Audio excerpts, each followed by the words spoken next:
हम छोटी सी उम्रों में थके थके लोग, हम सब के पास एक कहानी ज़रूर मौजूद है जो हम ज़िंदगी भर किसी को नहीं बताएंगे।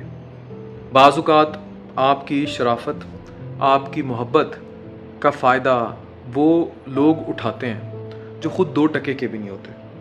पर मसला ये होता है कि आपका दिल आपके दिमाग की नहीं सुनता, आपकी रूह जो है वो जिस्म से अलग कहीं चल पड़ती है।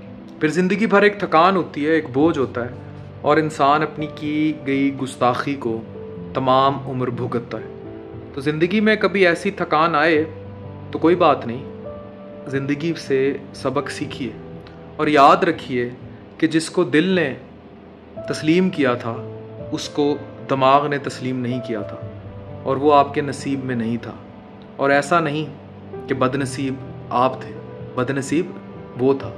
बस फिर ज़िंदगी गुजारिए कुछ अच्छी यादों के साथ और कामयाबियों के ना ख़त्म हुए सिलसिलों के साथ। यही आपकी ज़िंदगी की असल है और ये आपको तब समझ आएगी जब ठोकर पड़ेगी। और जिसे ज़िंदगी में ठोकर नहीं पड़ी और जिसके पास सुनाने को कोई कहानी नहीं है, उसने ज़िंदगी जी ही नहीं है।